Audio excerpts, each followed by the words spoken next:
Boa noite, pessoal. Tudo bem com vocês? Hoje nós vamos dar sequência na nossa aula de literatura, falando a respeito de mais 3 escolas literárias. Eu espero que dê tempo. Esse assunto é meio maçante mesmo, meio complexo, meio extenso, mas é um dos assuntos que mais vão mais vão aparecer na prova de vocês. Hoje eu separei para vocês o realismo, o naturalismo e o parnasianismo, tá certo? Eu vou compartilhar aqui com vocês os slides.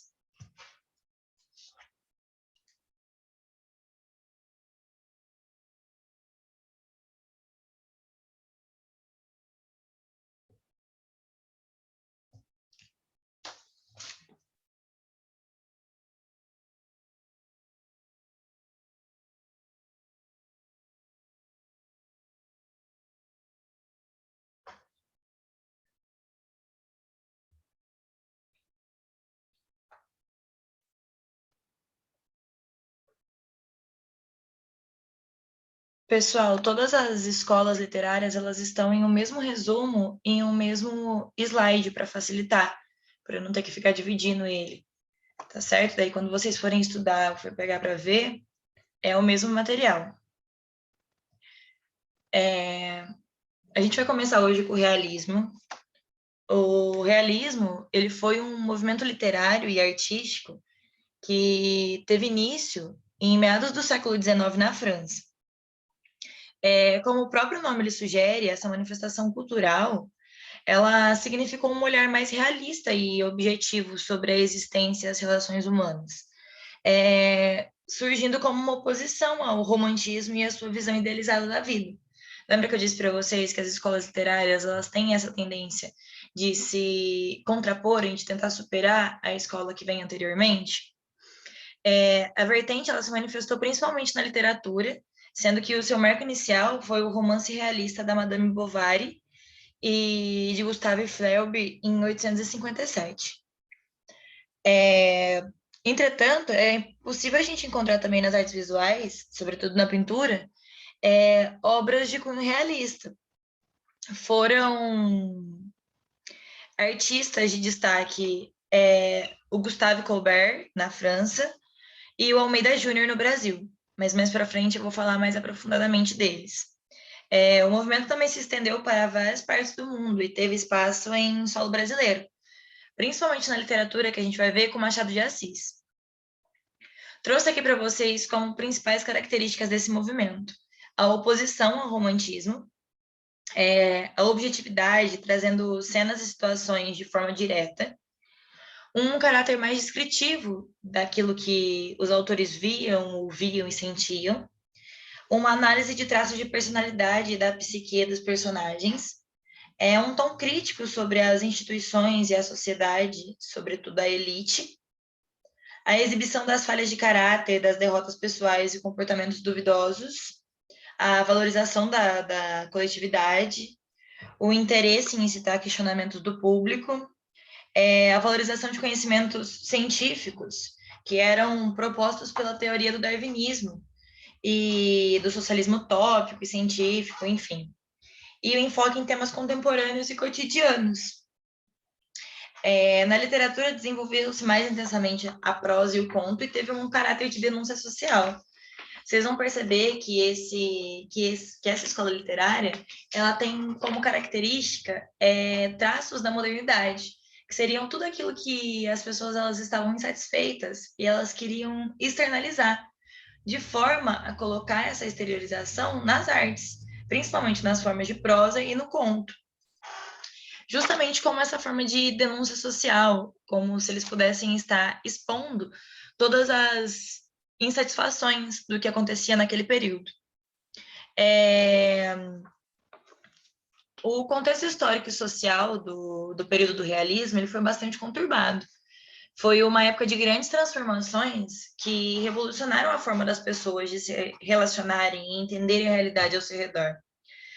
O modelo capitalista ele se intensificou e a classe burguesa ela passou a ter o maior poder de decisão, gerando assim a gente pode dizer, um aprofundamento das desigualdades sociais, com maior exploração da classe trabalhadora, que era exposta às longas jornadas de trabalho. Quando ocorre a segunda revolução industrial, e também o crescimento da urbanização, como a gente já tratou em outras aulas de geografia, assim como também a poluição nas grandes cidades e os demais problemas urbanos. Somado a esse cenário, tiveram também os avanços tecnológicos que foram muito importantes, como a lâmpada e o carro movido a gasolina. É ainda nesse contexto que vão surgir as teorias científicas, que objetivavam interpretar e explicar o mundo, como o evolucionismo do Darwin, o positivismo do Comte, e assim sucessivamente. Assim, os pensadores da época, os artistas, os escritores, eles foram influenciados pelos acontecimentos ao redor do que acontecia e pelos anseios da sociedade. O movimento realista ele reflete seu tempo na busca por uma linguagem mais clara, ao passo de que questiona os princípios e padrões burgueses. É justamente uma crítica, uma denúncia. E vale destacar que a vertente também surge como um contraponto ao romantismo, como eu disse para vocês, que foi o movimento vigente que trazia o individualismo, a idealização da realidade, como características marcantes. O realismo ele traz uma objetividade, um tom crítico, uma análise da coletividade, certo, pessoal?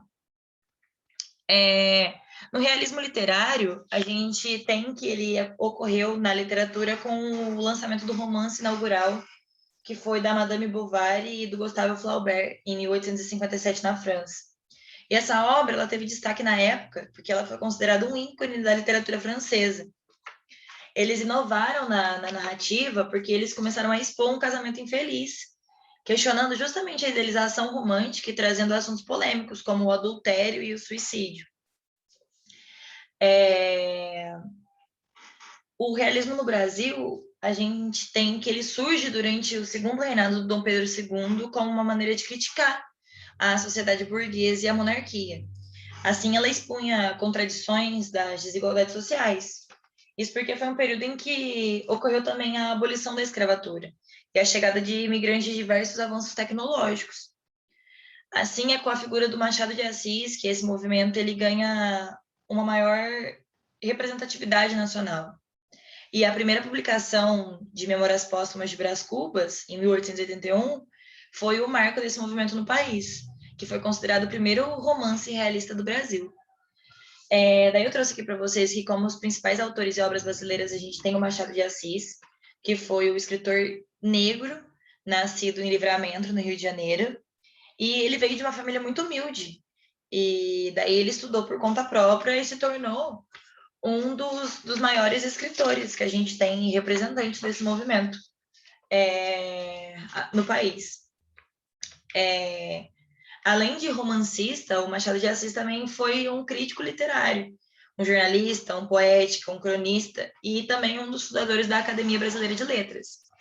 Ele teve uma carreira muito fértil na literatura, porque ele produziu diversas obras que foram muito importantes, como a Memórias Póstumas de Brás Cubas, como eu disse para vocês, Quincas Borba, Dom Casmurro, Memorial de Aires, e eu garanto que pelo menos uma dessas obras vai estar presente no vestibular de vocês, dada a importância e a relevância desse autor para a gente. Outro nome muito idealizado na literatura brasileira é o Raul Pompeia, que ele foi um escritor, jornalista e professor, e ele publicou em 1880 a obra Uma Tragédia no Amazonas, que foi o seu primeiro romance. Mas foi com o Ateneu, em 1888, que esse autor ele ganha destaque no realismo. O Pompei ele foi um homem de princípios, ele era defensor da abolição da escravatura e das suas causas republicanas. E ele deixava transparecer as suas ideias e seus ideais nos seus textos realistas, o que acabou por causar grandes polêmicas, porque naquela época eles estavam passando por essa transição do romantismo para o naturalismo e para o realismo e para o parnasianismo. Todas as escolas que foram posteriores ao romantismo tinham uma pegada diferente daquela conceituação da idealização do homem, daquela individualização, certo? E com essa vida conturbada que o Raul Pompeia ele teve, ele cometeu suicídio com 32 anos, que é um fato bem curioso para a gente perceber como que era complicado naquela época, essa transição. Outro nome relevante para a gente vai ser o Visconde de Taunaí, e cujo esse nome de batismo era Alfredo Maria Adriano. E ele foi um escritor, ele foi militar, o que é muito curioso, e um político brasileiro também. E ele era filho de uma família aristocrata, que era defensor da monarquia. Então, isso era muito contraposto com os ideais que eles estavam tentando reivindicar naquela época. E ele mesclou muitos aspectos do romantismo e do realismo na obra Inocência, que é a mais conhecida dele. Em Portugal, as vertentes do realismo, elas se consolidaram através de um episódio conhecido como a Questão Coimbra, que ocorreu em 1865. Havia, assim, um clima de disputa entre os escritores do romantismo e dos novos autores que estavam buscando uma leitura da realidade. O escritor Feliciano de Castilho, que se identificava com o romântico, ele escreveu em uma carta duras críticas aos autores da nova geração, que estudavam na Universidade de Coimbra, como Antero de Quintal, Vieira Castro e o Teófilo Braga, porque de fato eles não estavam acostumados com essas novas modificações que estavam acontecendo. Inclusive, ele afirmava que esses novos colegas que estavam vindo, eles não possuíam bom senso e bom gosto, devido à maneira oposta dos românticos de se expressarem, em detrimento do realismo. Um nome essencial que se fala em realismo português é a Eça de Queiroz, que foi autora de romances como O Primo Basílio e O Mandarim, e Os Maias também, em 1888.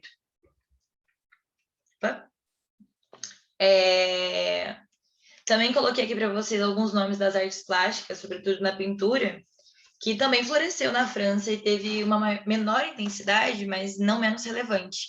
Foi o Gustave Colbert e o Jean-François Millet. No Brasil, o artista do realismo que ganhou mais destaque foi o Almeida Júnior, responsável pelas telas importantes como A Caipira Picando Fumo, O Violeiro e A Saudade. Alguma dúvida, pessoal, do realismo até aqui?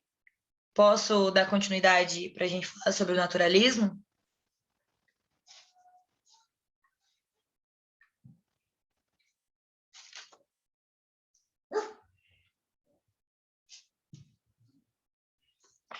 Certinho, pessoal. O naturalismo, ele foi um movimento artístico e cultural que se intensificou na literatura e no teatro e nas artes plásticas.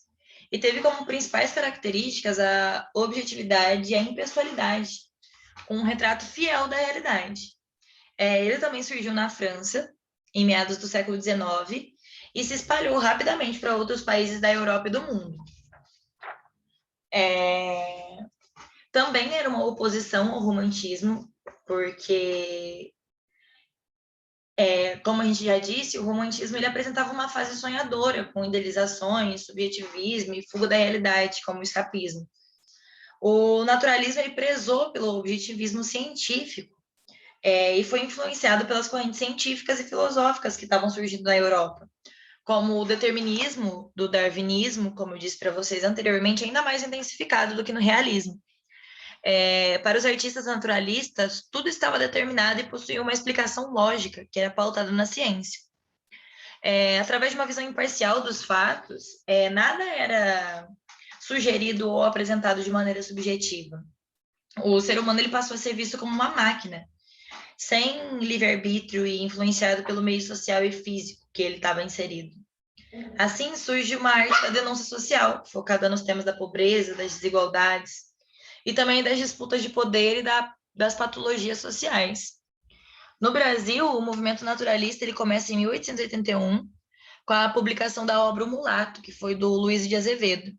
Já em Portugal, o movimento ele surge em 1875, alguns anos antes, com o romance O Crime do Padre Amaro, que também foi da escritora da Eça de Queiroz. Como vocês podem perceber, alguns autores eles perpassaram por mais de uma escola literária.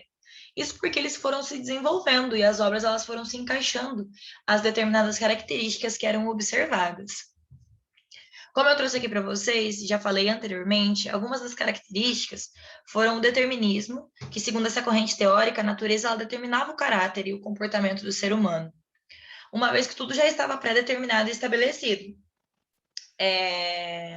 Por essa perspectiva, o homem, assim, ele passou a ser influenciado pelo meio em que ele vivia, sendo o fruto dele. O positivismo, que seria a corrente filosófica que apoiava na ciência para atingir um conhecimento verdadeiro, e para esses teóricos, o conhecimento científico ele era utilizado para explicar as teorias e as leis científicas. E, diante disso, conseguiria também explicar o homem na sociedade.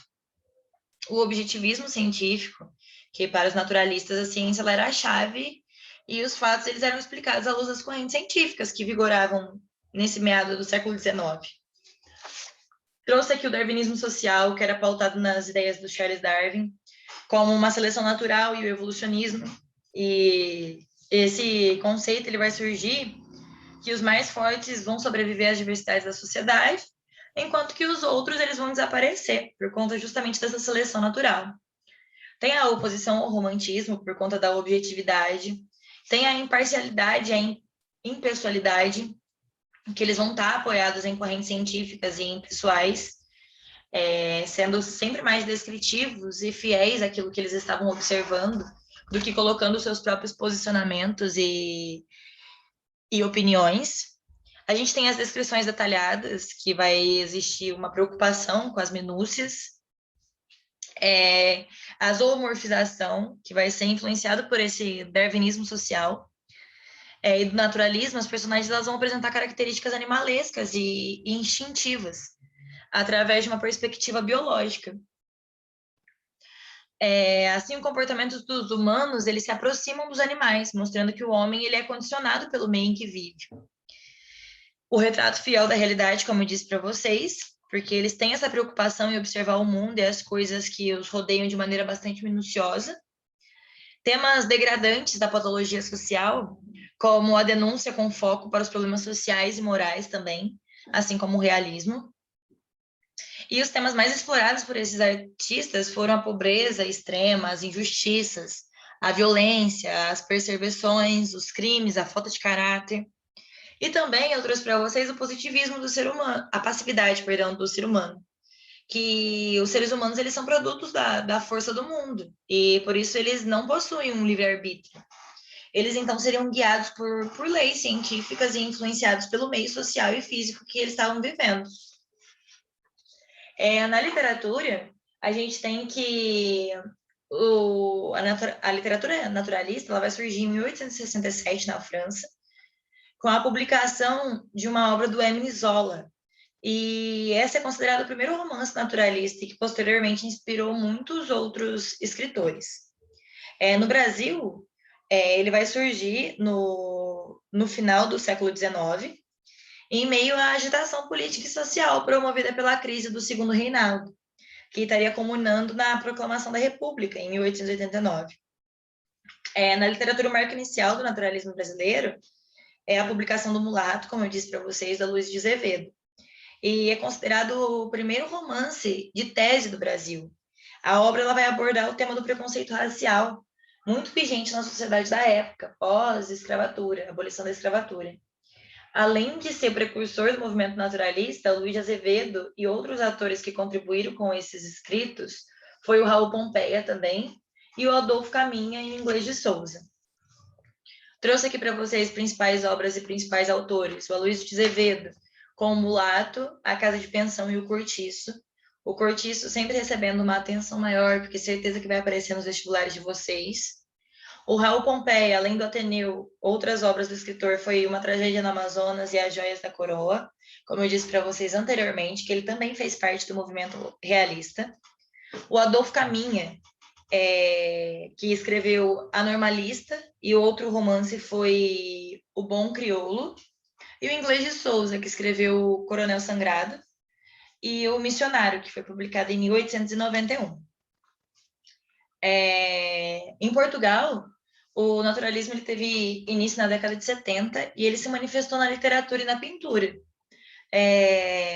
O marco na literatura naturalista portuguesa é a publicação do romance O Crime do Padre Amaro, que foi em 1875, como eu disse, da escritora Eça de Queiroz. Essa obra ele reúne aspectos da escola realista e naturalista. E esses movimentos que se completaram e aconteceram de maneira simultânea. Além desse introdutor do movimento português naturalista, outros escritores que merecem destaque são Abel Botelho e o Júlio Lourenço Pinto. E todos eles fizeram parte de um grupo de que ficou conhecido como o Grupo do Leão, que eram formados por artistas naturalistas que se reuniam em Lisboa e contribuíam para a divulgação dessa escola literária.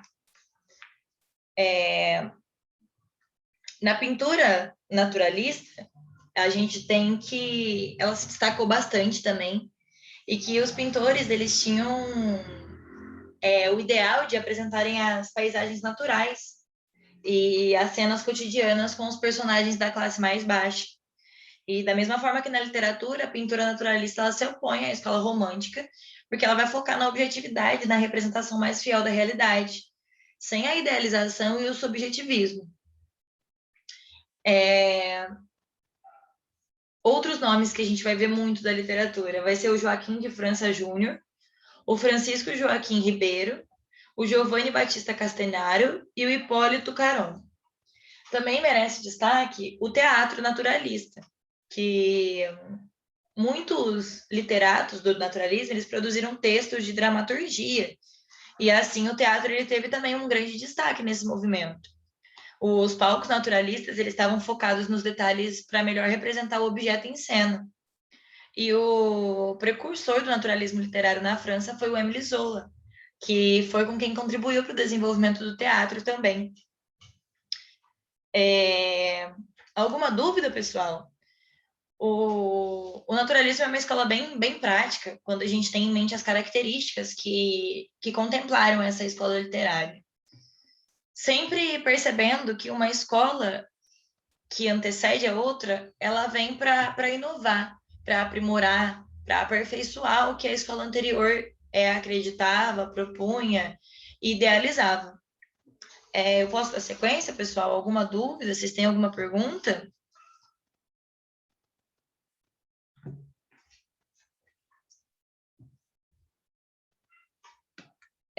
Vamos falar agora sobre o parnasianismo, então.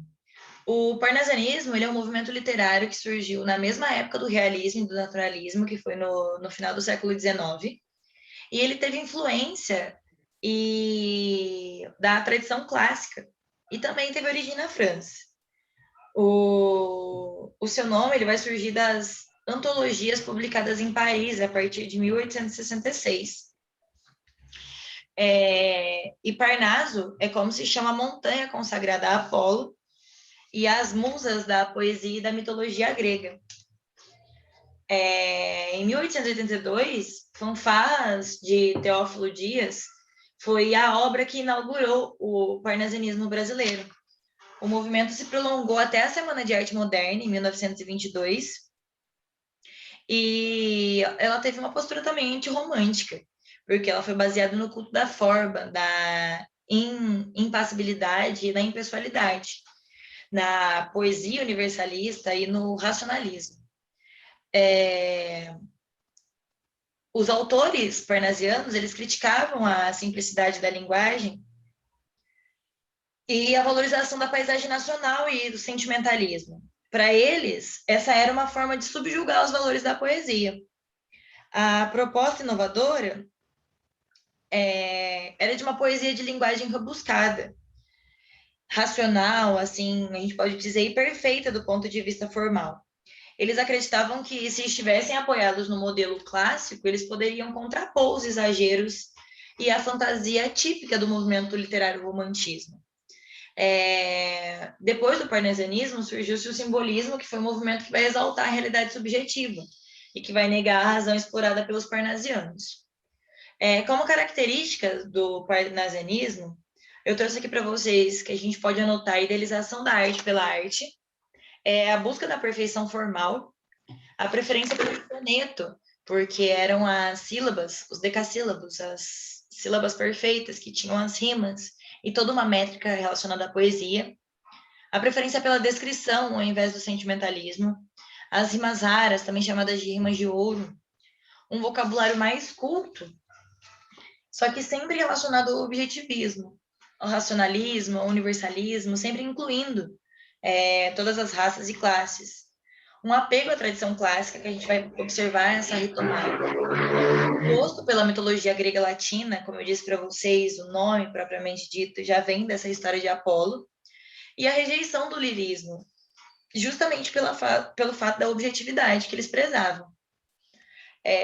O fato dos parnasianos eles interpretarem o mundo de forma científica e positivista, ele resulta do período em que ele estava inserido, porque foi uma época de muitas invenções e avanços que foram trazidos não só na economia, mas que se transformaram, que foram transformando a mentalidade das pessoas, como eu disse para vocês, relacionado à segunda revolução industrial. Isso porque a valorização da ciência ela vai romper com o subjetivismo e a marca da escola literária anterior. Como autores parnasianos no Brasil, a gente tem o Olavo Bilac, que foi um dos mais importantes, o Raimundo Correia, o Alberto de Oliveira, e os três eles formavam a chamada Tríade Parnasiana. Além dele, outros autores que também merecem destaque é o Augusto de Lima, o Bernardino Lopes, o Fontoura Xavier, a Francisca Júlia, que foi uma das poucas mulheres que participaram desse movimento, e o Múcio Teixeira. Em Portugal, embora tenha sido muito mais representativo do que no Brasil, os autores que se destacaram foram o Antônio Feijó, o Cesário Verde e o Gonçalves Crespo, e também o João Penha, que também fez transição com outras escolas literárias, outros períodos. Tá certo, pessoal? Por hoje a nossa aula é essa. Faltam ainda 3 escolas literárias para a gente ver, mas na próxima aula a gente já termina. E eu vou repassar alguns conceitos básicos que poderão ajudar vocês na produção textual, de fato, para ajudar na redação. Vocês têm alguma dúvida? Querem esclarecer alguma pendência? Tá tudo certo?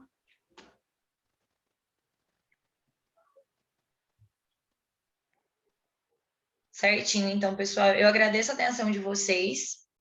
Uma boa noite e quaisquer dúvidas recorrentes, vocês podem me chamar, tá certo? Bons estudos.